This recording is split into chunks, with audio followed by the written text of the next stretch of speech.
Well, guys, here we are again, Jason 2, Tim Lawrence. We appreciate you jumping in on this thing and hearing us boneheads talk about just real life issues. And we talked our last one about scheduling. We were going to talk about something else, but we thought there's a little bit more we want to talk about when it comes to this subject.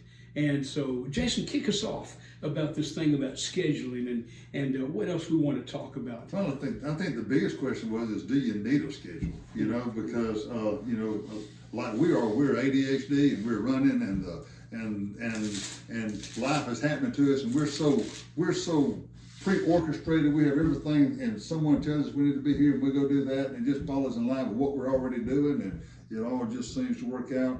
Like in Proverbs, the Lord directs your path. That's kind of how we think we are, but I'm not so sure that we're all that. I think we call it fly by the seat. Fly by the seat of our pants. That's it. But you're in a different place because you're now retired and you're pastoring now only because we're bivocational, and I'm still teaching school and still fooling with the farm and all of that kind of stuff on top of preaching as well.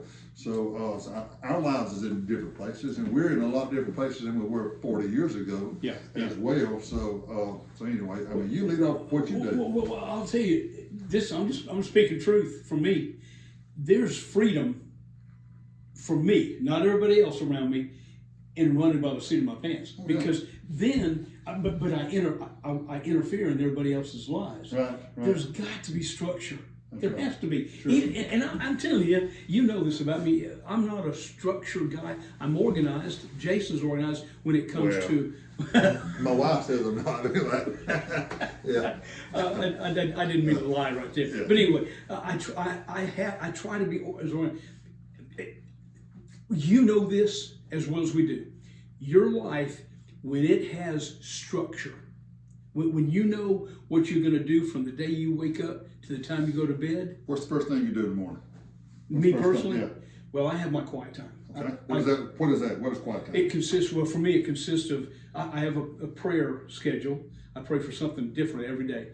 And then I spend time in a chapter, just about a chapter. But today is, and I'm in Job. Today is Tuesday. Mm-hmm. So what's your prayer schedule for Tuesday? My prayer schedule on Tuesday is for the church and for all religious organizations that I donate to, and many that I don't donate to, like First Choice Pregnancy Center, Life Bus, like Samaritan's Purse, Ron Hutchcraft's ministry, our church in a big way, for you, for me, for the choir ministry, for the youth ministry. You get what I'm saying. So all these ministries, that's on Tuesday. Yeah. Okay. And then I started Job. I finished Romans yesterday. I started in Job, and there's no rhyme or reason to there. I just like going New Testament, then I go to Old Testament. New Testament, then I go to Old Testament. Yeah. So, but listen, Jason, I gotta start my day off with the Lord, and I'm not trying to sound super religious. I'm not. I just know I personally need that in my life. Yeah. Just like some people like you need a huge big breakfast because you're a big man. Right. Hey, listen, it takes a lot of fuel for a big rig, but how do you start your day? Prayer. I wake up in the morning. I pray for. I'm not as disciplined as you are on that, but I make sure that I go through everybody in the church. I try to pray for everybody in the church every day if I can. Wow. Our church is really growing quick, so that's becoming a little more difficult. So that may get moved over to while I'm traveling, to where I'm going or stuff like that. Then I try to. Or you could say, Lord bless all the people in the church. That's right. Yeah, that's right. And then I do a Bible study. I'm doing a read through the Bible in a year. Yeah, tell them what you're doing. This is awesome. Well, for the year, I'm doing a read through the Bible, and the churches, hopefully, a lot of them are following along with what I'm doing for the week and what they're doing as well. We'll read through, and then every Sunday I will preach on one of those verses one of those chapters that we covered for that week, and then everybody highlights what they're doing.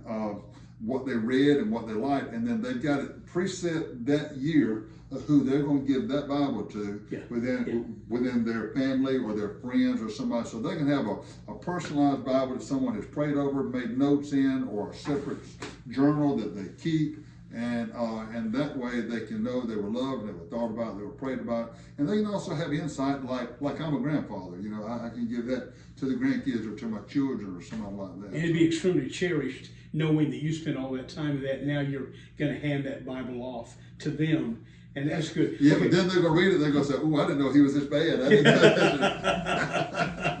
know. Okay, we kind of got just off a little bit, but Sure. that's part of our schedule. Sure. And now, It's important to us. It's important to us. You gotta have it. Gotta have it. And you that are maybe watching this and you go, "That's not me. I'm not even a Christ follower." That's okay. We're fine with that. We would love for you to know Christ. We would. That's your choice. That's your choice. That's right. But how does your day start off? I mean, do you get up? Do you get that coffee? Then you go take a shower and get dressed, and you that same thing every day?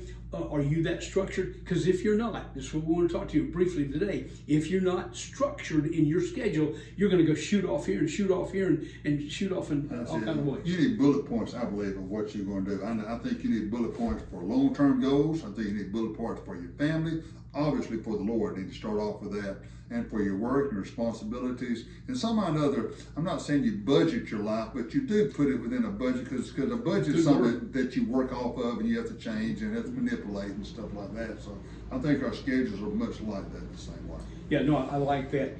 For the person who says, you don't understand, y'all are knuckleheads.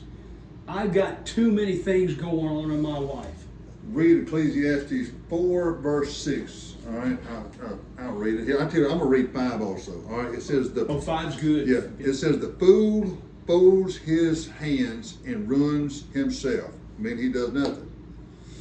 Better one handful with tranquility of peace and rest yeah. than 2 handfuls with toil and chasing after the wind. And What's that? Those last two means like a dog chasing yeah, like a dog chasing his tail. That's, just really getting nothing accomplished. And I think in life we do have to have those main, I call it bullet points. Those things.